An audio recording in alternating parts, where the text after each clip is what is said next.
The biggest challenge facing our world today is not making money, is what are we going to do with all the displaced, unemployed people? No matter what your social status is, no matter what language that you speak, I mean, look how many unbelievable people are becoming successful to speak every kind of language out there. What an awesome gift to give the world. On a global basis, everything is being turned upside down because of the rapidly advancing technologies.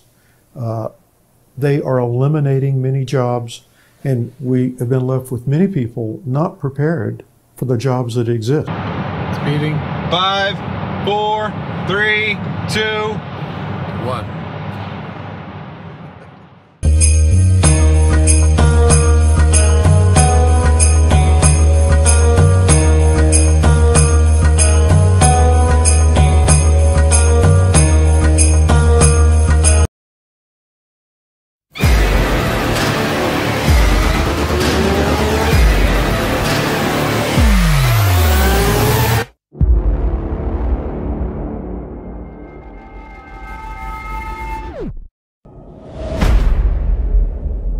The world is changing faster than ever. What used to take decades is now taking years or even months. What you see right now is the illusion that people have had for many decades about the workplace being this secure place to work the rest of your life. For the first time in the history of our nation, our children will not do as well as us. We've seen our friends get laid off, we've been laid off, we've had our pay cut. People are overworked and underpaid. They seem to have less time and less freedom. They live under constant pressure. This is going to be forced. And so even if your employer loves you, they may have to cut you. There's something wrong that on Monday morning, the heart attack rate increases by 35%. Technology is accelerating, job security is declining. It just doesn't seem like the old models of making a living are as reliable as they used to be.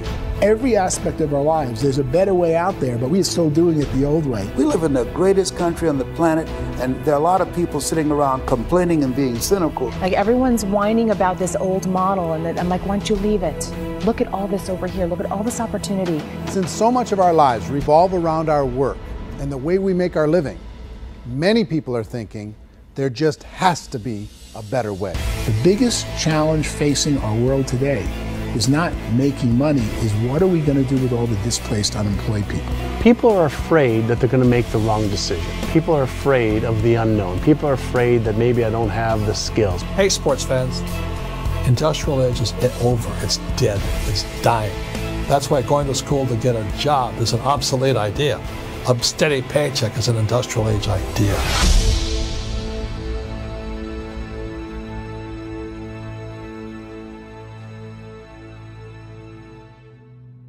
It's the search for answers that has brought us here together today.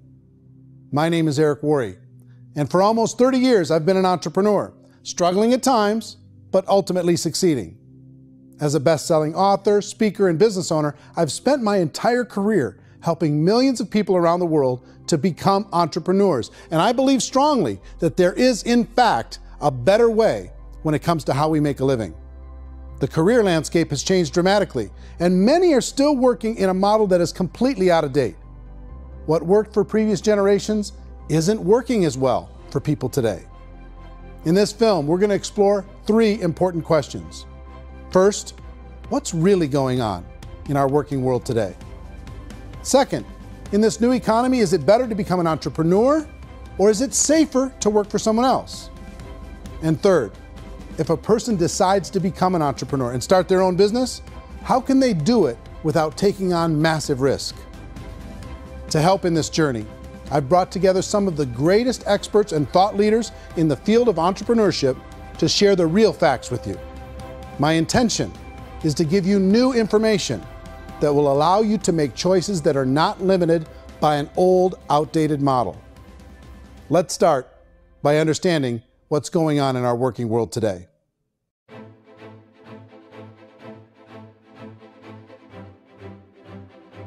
Let's look at unemployment. 30–40% of the people are honestly not working, but would be working.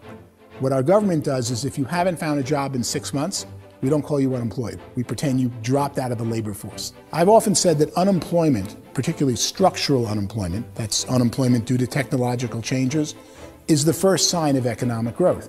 Think of it, 10 people live on an island. They go out every day and fish. One day, new technology shows up. A missionary brings them a net. Now, using the net, one pilots the boat, one throws the net. 2 fishermen can do all the work 10 used to. That's a 500% increase in productivity, 2 doing the work of 10, in one day. You don't have to learn a lot to learn how to throw a net instead of throw a fishing line. The island's got a big problem, 80% unemployment. But the island still has all the wealth of the fish because the 2 people produce as much fish as 10 did. Now, of course, looking back in history, these changes used to take thousands of years. And during that time, we went into farming and transportation. Some of us became doctors and some teachers and lawyers, and we developed all these new professions and new manufacturing jobs. Today, these changes are occurring literally in one day when a new technological advance occurs, and we don't have the social structures to deal with it or to retrain the unemployed people. So one of the things that I think is interesting as I travel across the country and really travel around the world is the way that we work and the way we get paid for work is changing pretty dramatically. On a global basis, everything is being turned upside down because of the rapidly advancing technologies. They are eliminating many jobs, and we have been left with many people not prepared for the jobs that exist. A lot of demand in public companies was to squeeze out all the fat and to get just as much margin as we possibly could, and fat equals humans. So this idea of job security in information age is so obsolete, but it's still taught inside our school system, and that's where the problem starts. There's no financial education in school system, and people are still trained to be employees who work for that paycheck. This is a chart on the middle class. What's happening in the middle class, those that went to school, their incomes have been coming down for years. And parents still say to their kids, go to school, get a job. Now what happens to all those middle class people who are dropping off the ends of off the chart? Well, they become what's called working poor. And this is what happens to working poor. But they say poverty is ending. Well, poverty may be ending, but working poverty is going up. And this is food stamp usage. So food stamp usage in America is going through the roof right now, because people cannot earn what they call a living wage. Most people have experienced financial pressures that I think are probably greater than they have been in the past. If you're not working for yourself, then it's going to be a pretty hard road for a lot of people. Today, if you're going to control your future, the 40-40 plan is gone, where you can graduate from college and get a job and work for 40 hours a week for 40 years. That day is gone. So some of these charts actually tell you what's going on. And this is a really interesting one, you know. People are going back to school because if I go back to school, I'll get a nice job. But this is what's happening to, it's called Sallie Mae, which is the student loan guys. Student loan is going through the roof. It's now over $1 trillion, and student loan debt is worse than credit card debt. So when people stopped using credit card, the government got people into student loan debt. And the problem with student loan debt is you can never be forgiven. See, with credit card debt, you can declare bankruptcy and all's forgiven. But student loan debt, you can declare bankruptcy, you still owe it. It's the worst of all debt. But this is the next picture. Look at this chart here. This is what's happening to wages of college graduates. It's going down. So you go to college, you rack up all this debt, but you earn less money. Now, that's not that intelligent. Average person who's been working a lifetime in America today is ending their lifetime at 65 with about $41,000 in assets. They earned just enough to survive. I think in the United States we have something like 17 trillion in debt. That's just the federal government debt. We got another 2 in municipal and in other, let's call it almost 20 trillion government. We've got 40 trillion in private debt. That comes up to close to 60 trillion. When you then add something we never had before, what you were talking about, when we look at the unfunded portion of Social Security and primarily Medicare, Medicaid, that at the most conservative estimates from outside firms, Kleiner Perkins, 67 trillion and growing. That's more than all our other debt. There's less conservative estimates that say it's 84 trillion or higher. I added up conservatively $127 trillion in total debt. Debt is a financial drug. When you take it to excess, It's like taking a drug. Yeah, it makes you feel better, it enhances your performance, but at a huge cost, eventually it kills you. And so that's what happens. We keep doing more and more debt, and you get less and less results, just like a drug, until the debt gets so high that it crushes the whole system. That's where we're at, 8.2 times GDP. You know who I feel sorry for? I feel sorry for the person who dreads going to work, who is sick to their stomach on Monday morning, who hates their alarm clock, who gets a little glimmer of hope on a Wednesday because it's hump day and says, thank God it's Friday. And they live for those 2 days a week where they get to be themselves and they don't have to be around people they don't like, and they don't have to play the political game in the office, and they don't have to live this half life. The person that works 50 weeks a year just to be able to have the 2 weeks for vacation. And you know what happens to most of them nowadays? They don't have a vacation. They have a staycation. They have time off of work, but they don't get to go where they want to go because they're overextended. They've got all this debt. They got all this situation. They hate their alarm clock. They can't sleep until they're done. They have to spend most of their life in traffic. I feel sorry for that group of people because there's a better way. They just don't know it. I see this really interesting attempt at rugged individuality in a 6x8 rectangle.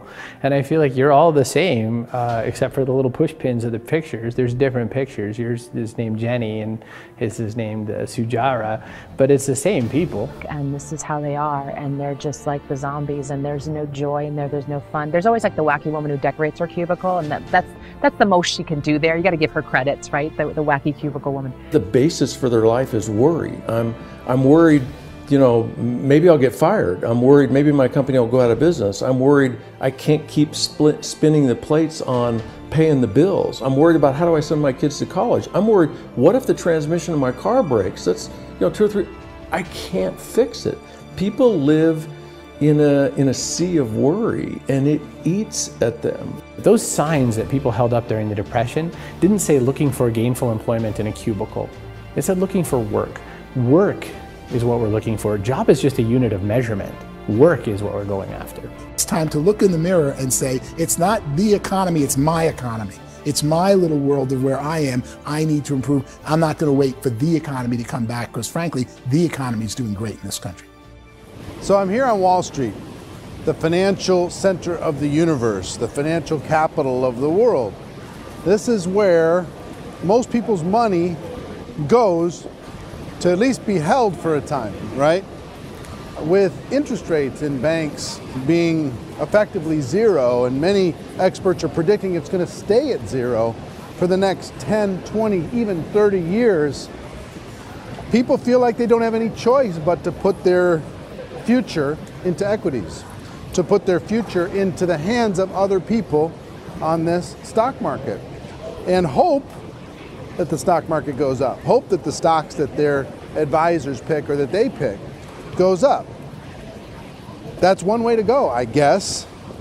It's my personal belief that if you put your future into the hands of yourself, in other words, you have earning power by yourself, I think you're a better investment than these guys. I think you controlling your future is a better option than handing over your retirement to these guys. The average household income in the United States is approximately $50,000 a year, what they call the middle class. To reach the top 25% of income earners, you'd need to earn at least $90,000 a year.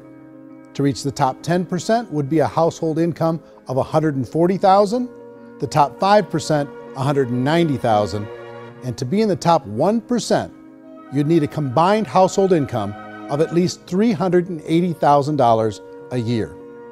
So here's the question. What do you think would give you the best chance to move up and get to the top 10%, the top 5%, the top 1% or beyond? In my opinion, and in the opinion of many, many experts, the answer is to become an entrepreneur, to become your own boss. I think you have to be a business owner. I can't, the only time I ever say to someone it'd be great to be an employee is when they've already told me they've surrendered. I only tell people who are wounded spiritually that they should be an employee. And it's that feeling that you get when you pick up the backpack off the little Cub Scout and say, "Don't worry, little guy, we'll get you back to the camp." You know, it is in no way a kindness when I tell someone they'd be a great employee. The other status symbol really increasingly is lifestyle. And people who can own their own business, maybe even work out of their house, that, I tell you, people admire that. Like, gosh, I wish I could do that. The spirit of the entrepreneur is to be a risk taker and to be resourceful and unstoppable and to have a vision of yourself beyond where you are and not willing to settle for life as it is. You think about the great entrepreneurs, they're visionary, they have heart, they're willing to do today what others won't so they can do tomorrow what others can't. Personally, I don't think of the new economy, the old economy. I create my own economy. The entrepreneur's in control. I decide what the economy is going to be like. In the world of entrepreneurship, there are no limits. You can make as much as you want, depending on how much you want to work and how smart you are and how great a team you put together. There's no more lifetime rewarding business than being an entrepreneur. Why in America, where anyone could be anything, would people want to give up their freedom and become effectively a modern-day slave, told shut up and be here every morning at 7:30, leave at 5:30, and do what I tell you? If people decide to become an entrepreneur and work for themselves, they have some traditional options, but they're riskier than you might think. Any kind of a retail business, retail build-outs is extremely expensive. Even just these small little yogurt stores where they're putting little yogurt machines and you get all the different flavors, you're spending $200,000, $300,000, $400,000 to open a yogurt shop. I would love to buy a Dunkin' Donuts, but it's $500,000 or so to start. I don't quite have that just-in-case money. Risking lose it all, and most guys do 2 or 3 times, and even big guys like Branson, because I'm such a fan of his, half his companies don't work. If you make $1 million, your problems are going to go. If you make $1 billion, your problems are really going to go. Just the opposite. You and I know when you're making $1 million, you get $1 million responsibilities. You make $1 billion, you got 1,000 times $1 million responsibilities. And most people say, I'd love to be my own boss. 70% of Americans would love to be their own boss, according to recent polls. But they don't know how to get there. Because what are you going to do? One, you could buy an existing business. If somebody's selling an existing business, you have to ask why. Usually because it's probably hard. It's probably not making as much money as they hope. 2, they could buy a franchise. A little less risk, proven system, but it's expensive to be able to do that. 3, they could start something from scratch. And that's where a lot of people feel like, I don't have the chops to do it. I don't have the money. I don't have the product idea. I don't have the expertise. I don't have whatever it's going to take to be able to get there, and I can't risk my family to do it. So 4th, they could become an investor. A lot of people in this town invest to try and figure out a way, but you got to be pretty smart with that game too, right? Venture capitalists, who are the very best and most sophisticated in investing in new breakthrough businesses, make it on 1 out of 11. That means 10 out of 11 are mediocre or fail. Most of them fail. That's the risk there. An angel investor is lucky to get 1 out of 15 or 20. A business is a team sport. Like, I have to have accountants, I have to have engineers, I have to have system designers, I have to have sales, marketing, I have to have accounting, I have to have mission statements, I have to have legal and all that. The average Joe Schmo, even me, I go out there, I don't have the skills to put a business together. I think the bottom line for the 4 traditional options is they take money, sometimes a lot of it. They take expertise, and they take time. All of that adds up to just too much risk for most people. I bought a business from somebody else and it was a lot of work, and you start wondering, what did I just buy? Because I guess ultimately I own your email list and I just overpaid for it. People that start their own business, they spend a lot of money, they spend a lot of time, a lot of effort to get things started. And the more you invest on the upfront, the harder you typically work at it. Well, I can tell you what the success rate is of a restaurant. What is it? They're crazy enough. About 90% of them fail. About 90%, in how quickly? Year or less. Wow. And if we're talking non-franchise, we're talking franchise, Sure. That's totally different. Yeah. But our students aren't getting franchise restaurants. You got to invest big money. Exactly. And with someone like McDonald's, you've had to work with the company for a long period of time, really know the To even have a chance at investing $1 million. have a chance, and it's a slim chance. What if there was a way that you had all the proven aspects, the comfort aspects, and you could still control your own life? What if there was both? In other words, you didn't have to create everything from scratch. You didn't have to be a super leader. All you had to do, what if there was a proven product already? You didn't have to create the product. And there's a proven system already, proven training already. Everything except an employer. That was the only thing that you didn't have. Do you think more people would be open to working for themselves in that environment?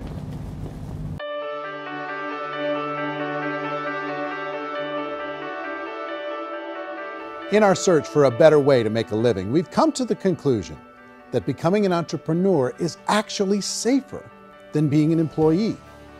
And through our look at the entrepreneurial options, one particular path kept coming up from expert after expert. And I think most people will find it surprising because it's certainly a non-traditional business model. That model is for people to start their own business and become an entrepreneur through the creation of a network marketing business. Some people call it direct selling because the product is being sold directly from the manufacturer to the end consumer, cutting out the middlemen. Other people call it multi-level marketing, or MLM, because there are multiple levels of commissions paid. The most common term today is network marketing, because network marketing best describes using a large group of independent distributors, independent entrepreneurs, to move a product or service more efficiently.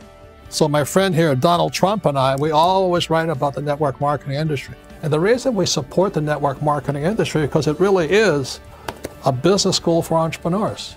Because most people come out of school looking for a paycheck. Oh, that's terrible. I would go into network marketing like that. I think if it didn't exist, we should invent it. It is that good. I think direct selling is a great way to do business today. It's very easy to get into that industry, and you can be self-employed, be in effect an entrepreneur. When we see multi-billionaires adding network marketing companies to their portfolio of companies, that would be a clue. When we see people who are very famous authors and very famous business people endorsing the industry, that would be a clue. These network marketing companies aren't $50 million companies, they're billions and billions of dollars. They lead the stock market, they're major companies. When we're going to get it? You know, and you're going to school to work for a paycheck, but if you want to be rich, be an entrepreneur, and network marketing gives you the spirit to be an entrepreneur. A traditional company will spend up to 50% of their total revenue on marketing. Network marketing companies use a different approach. Instead of having all that extensive marketing expense, they utilize a network of independent distributors to do the marketing for them. Now, why do they do this? First, because word-of-mouth advertising is so much more effective today than traditional media advertising. Second, some products need to be explained or demonstrated, and an independent salesperson can do that more effectively than an ad campaign. Third, it's completely efficient. The company only pays for the marketing of their product if a sale happens and not before. Imagine if Amazon allowed you to become an independent distributor and paid out 40% of its revenue to that distributor group. All you had to do as a distributor was recommend a product, and if a person bought it on Amazon, Amazon would take care of all the logistics and you'd get paid for bringing the customer. Now imagine you got paid for every purchase that customer made for the rest of their lives. Well, Amazon doesn't offer this option, but network marketing companies do. 85% of all buying decisions in our society are made as a result of word of mouth or reputation. We're recommending things to each other all the time. You know, who's your dentist? Who's your doctor? Who's your lawyer? What detergent, are you using? What legal system are you using? What product are you using? We're talking to each other about the things that we love anyway. When you go into a big box retailer, you're lucky if the clerk looks you in the eye, much less gives you any detailed or accurate information about what you're purchasing. So of course, this personal information, this education coming from a friend, a neighbor, a relative, or even a stranger, but one who has experience with the product is extraordinarily valuable. As a matter of fact, network marketing can educate consumers probably better than any other form of marketing. It certainly can do better than advertising, because advertising usually has a certain hype to it and you can only get limited information. So, network marketing trumps advertising. If you were a typical sales company and you wanted to sell $1 million a month worth of product, you might go find 100 superstar salespeople. The quota would be $10,000 a month. So network marketing as a distribution system just flips the numbers. So we use 10,000 happy, raving fans of a particular product, and we don't concern ourselves so much with how much product each one of them individually sells. If they sell just $100 or $200 a month, and there's 10,000 of them, you're selling $1 million to $2 million a month worth of product. And that's the best way I can explain how network marketing works. This is the marketing arm of the company. There's not money being wasted on bricks and mortar. There's not money being wasted on inventory that's sitting stagnant somewhere. There's not of employees standing around that don't have customers. These are people that are going to connect with customers. These companies allow people to become independent distributors for extremely low cost and with no minimum time or sales quota. Essentially, they own their own business and can provide as much or as little sales as they choose. In other words, the distributor gets all the benefits of traditional business ownership without the risk. The advantage of network marketing is the ease of entry, the low risk, and the low startup cost, because almost everything else has very high risk. You can get in for a minimal investment. You're buying into a system that's already been proven, products or services that have been proven to work. The keys to network marketing is providing an opportunity for the masses to get involved, providing an opportunity for the average person who doesn't have the resources to start their own business. All of this so far is fairly straightforward, but network marketing offers another benefit. And it's this benefit that makes it so interesting for entrepreneurs. Network marketing allows a distributor to build their own network of other distributors and then compensates them on the sales created by that entire group. Direct selling is, at its base, very simple. It's the sale of a product or service to an individual on a face-to-face, one-on-one basis, just the way we're talking right now.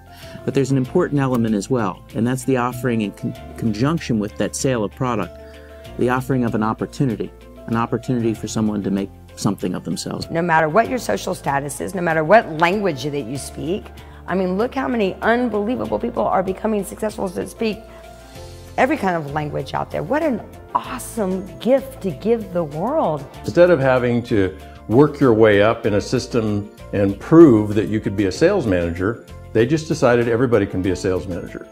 Everybody gets to build a sales team from day one. And so what that brought into the system of growth as a direct selling company is the concept of compounding or geometric progression.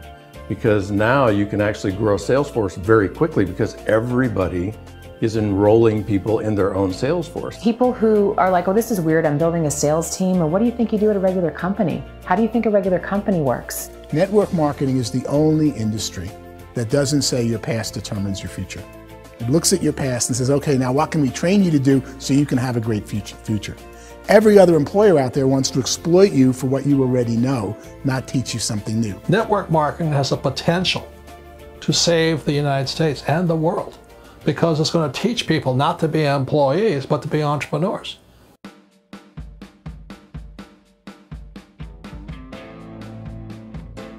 According to the Direct Selling Association, if you add up all the network marketing companies around the world, they combine to do over $178 billion a year in retail sales.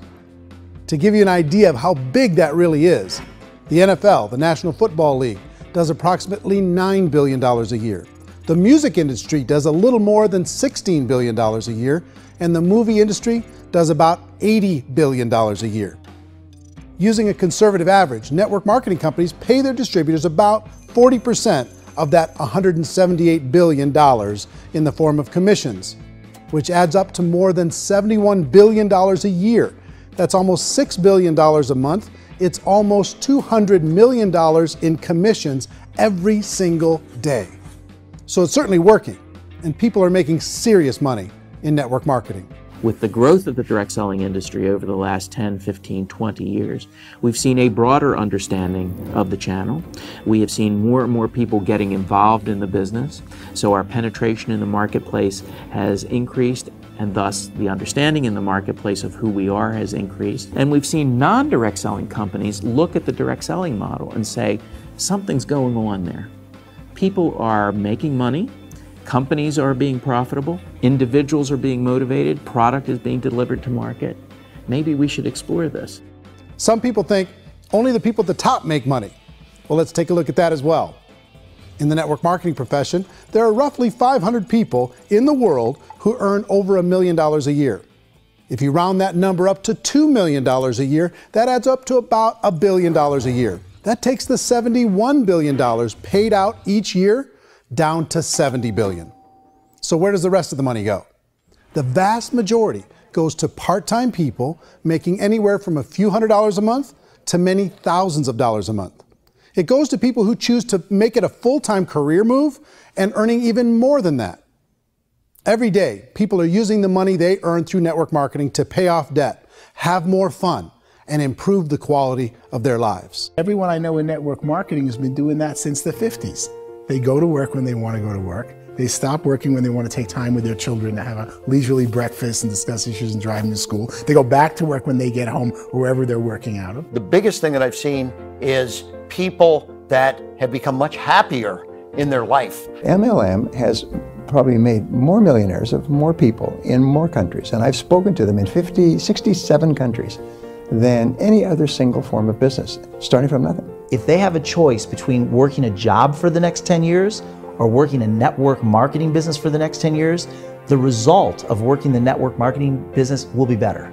A lot of people within the industry go on and make this a career and do extremely well at it. Network marketing has been nothing but good for everyone I know that's been involved with it because they did it seriously and they played full out and they've been very successful. It's been a constant barrage of success stories and people showing off stuff that they got as a result of it. How many people are involved? Approximately 16 million Americans and 96 million people around the world are currently participating in network marketing. And in a recent poll, 82% of those people report a good, very good, or excellent experience with network marketing. So people are happy.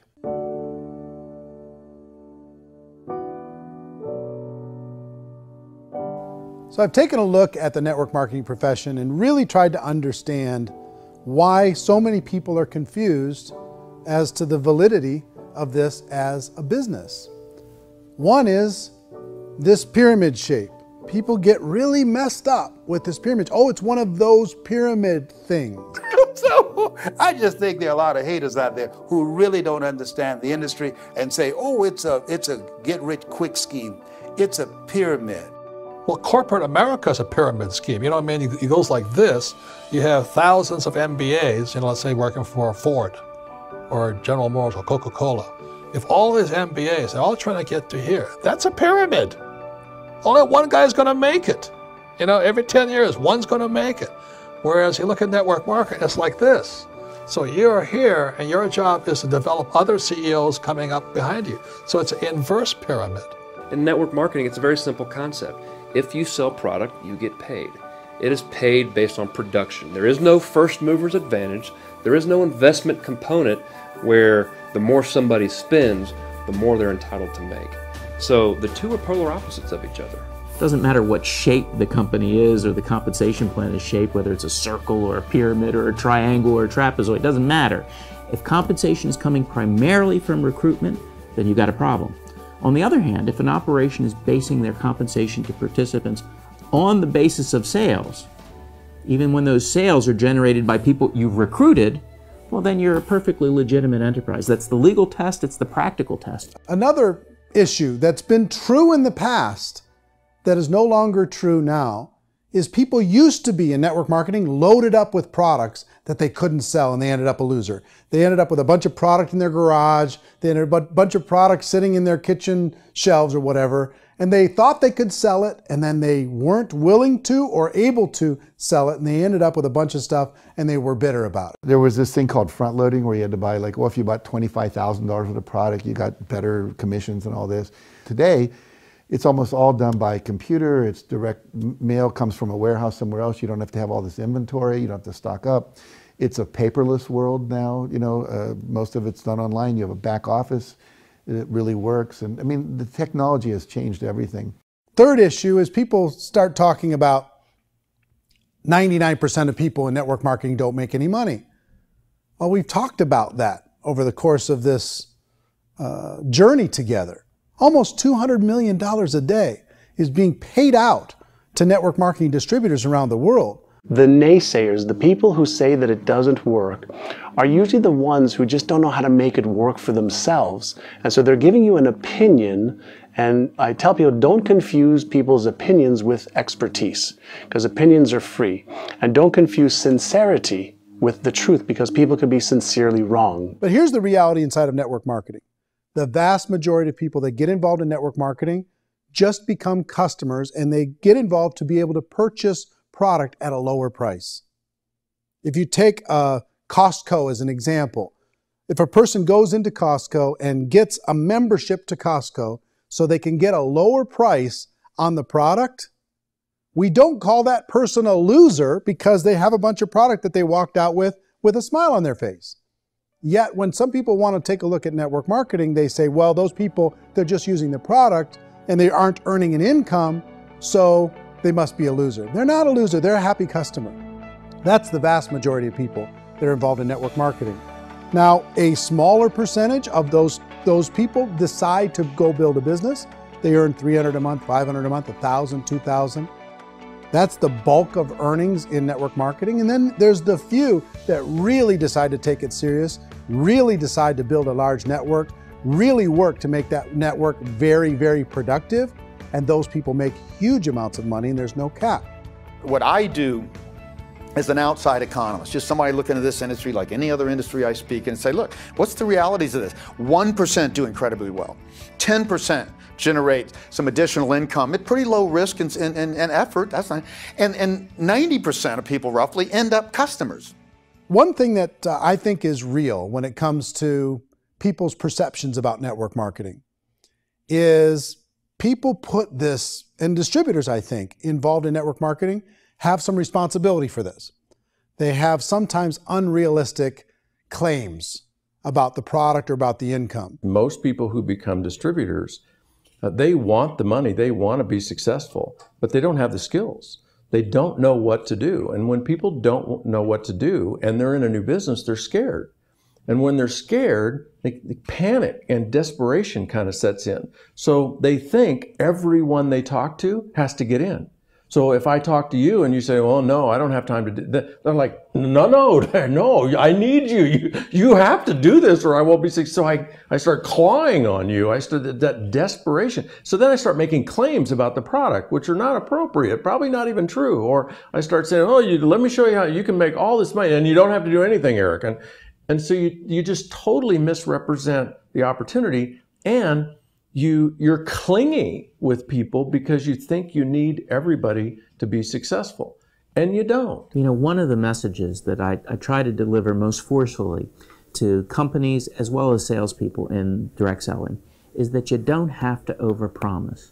The reality is in network marketing, there's a lot of hard work involved. There's a lot of effort. You're going to have to develop yourself. It's a business like anything else. It's going to take some time, but in my opinion, it's better.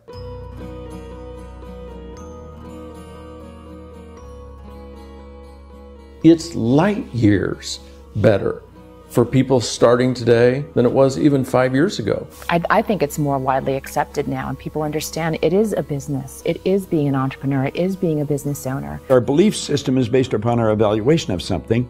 And frequently, if we reevaluate a situation, our belief about that situation will change. The industry has changed and it's grown up. It's totally transformed. You've got young people today that have grown up with social media, and they understand networks. They understand how people are connected through technology, and they understand how money flows through those networks. So when they see network marketing, they don't see it the way their parents saw it. And we've all learned, the larger industry that you represent, has all learned from those mistakes and flaws and errors that have happened early on. Early algorithms didn't work the right way.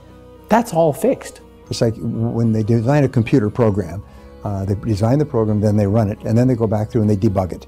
The MLM industry has been debunked. This is the day of being virtual, being able to run a business from your mobile phone. I mean, it's incredible. Companies are getting smarter. They're implementing more consumer protections. They're implementing more compliance training. They're doing more with respect to product research. If you do get involved and you make purchases of inventory, even on a voluntary basis, if you decide that this business is not for you, you can leave and have that inventory repurchased by the company. There's no other business that offers that kind of protection on a voluntary, self-regulatory basis.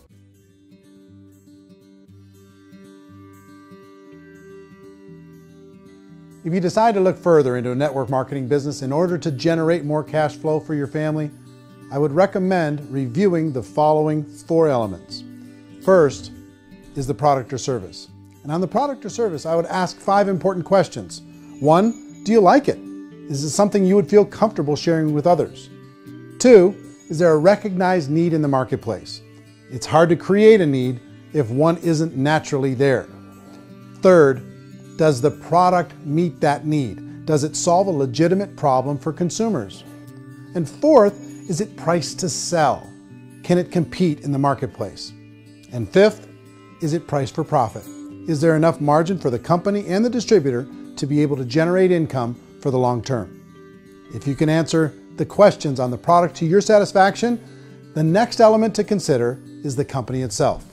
Is it well run? Do you believe in the founders or the management team? Do you feel they have what it takes to go all the way? See, it doesn't matter how good the product is if the management can't take care of the company. Good management can change with the times. They can handle adversity. They can make good decisions. Make sure you choose a company that can serve you for a long time. The third element to consider is the compensation plan. And with that, there are 3 important things to look at. First, a brand new person needs to be able to generate some money fairly quickly. It may be an obvious reason, but you can probably imagine the ripple effect of a distributor getting involved and having even a small victory fast. That can only help with the overall success of the organization. Second, a person should be able to develop a moderate part-time income in a reasonable period of time. As they develop their network and as their sales grow, they should be able to enjoy more benefits. And third, for the people who are really serious, for those who decide to really go pro in the network marketing profession, there should be the possibility to make a serious full-time income if they work hard and are committed to developing their skills. If you're comfortable with the product, the company, and the compensation plan, the last thing you should look at is the support that will be made available to you. Does the company have a website? Does it have a solid online reporting tool? Do they have comprehensive training available? Do they host events to help you build your business? If you decide to do this, what kind of a support system can you plug into? Choosing a network marketing company is a personal decision. But evaluating the 4 elements of product, company, compensation plan, and support is a great place to start. Is the company promising that you're going to get rich quick or that you can make a lot of money without a lot of effort? That's a red flag. Is there a product that you really believe in that you think can be sold? Or are you being told by salespeople or the person who's trying to recruit you or by the company itself that don't worry about the product, all you have to do is recruit other people into the business? Red flag, warning sign. If you're hearing that, take a second or even a third look. Get to know the customers, the products, the business, have some success, and see where the opportunities might take you to move up in the organization. You want to find out how concerned are they about my education, my training, and my development? Is there a space for me to grow? Most important question. Learn everything that you can about the product. Make sure it's something that you believe in, and learn everything you can about the industry and work that system. You have to be very passionate about whatever that company is doing. I would get involved. You can always test drive anything, you know, the product, the service, the community, and then lean into it a bit. If it feels good, then lean into it a lot. Behind me is the Lincoln Memorial. And this is a place where Martin Luther King Jr. had his famous "I Have a Dream" speech. And at that speech, he talked about his dream for equality for everyone around the world, and that's a noble dream. But I think more people need to remember what it was like when they were kids and the dream was still alive in them. before it got beaten out of them by reality, by this paycheck, by these responsibilities, and by having to live for this job to pay the bills. I think people need to remember that, go back to that. Once they know that there's a better way, I think their future is going to be much brighter. They can live a better life.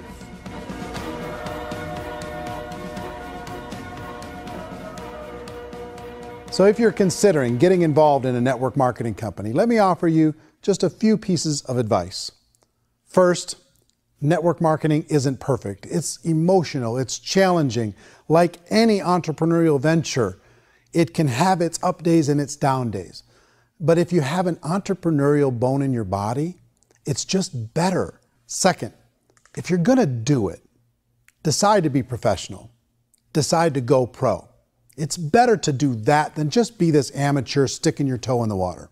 Third, as any professional, you're gonna have to learn some new skills. And I promise you, inside of the network marketing profession, they're not too difficult to learn. Fourth, like anything worthwhile, it's gonna take some time.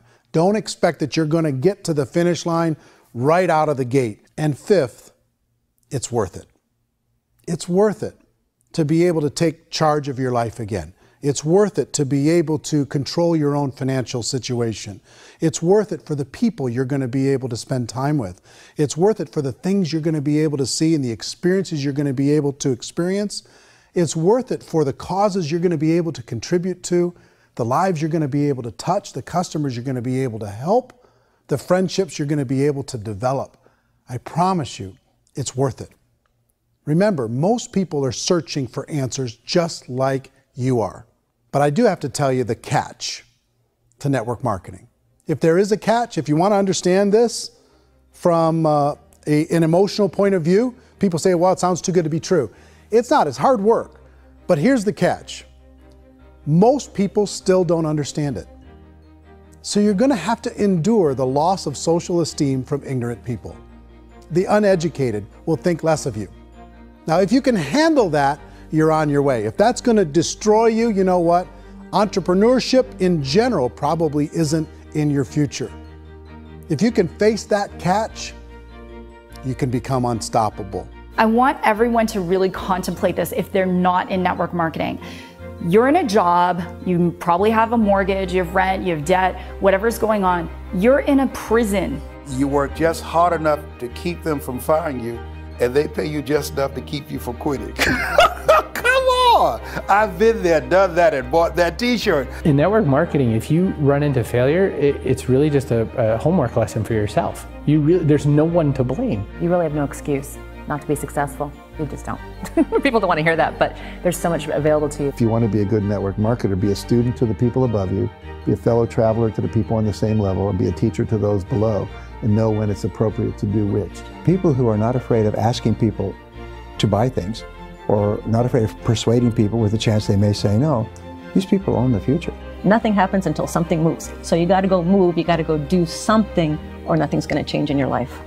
In the beginning, you're going to do a lot of things that you don't get paid for. But as you go down the road, you get paid for a lot of things that you don't do. And your job is rehabilitate the spirit, the entrepreneur spirit in all of us. You get it back. Either give it a strong yes or a strong no, but no wishy-washy, dilly-dally stuff in the middle.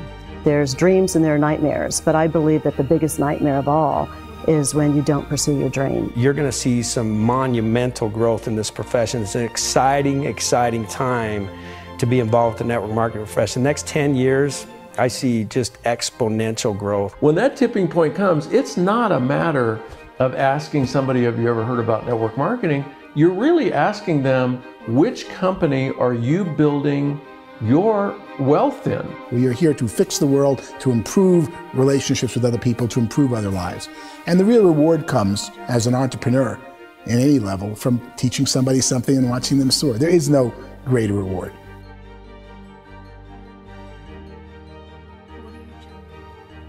Life's too short to spend it living someone else's dream instead of your own.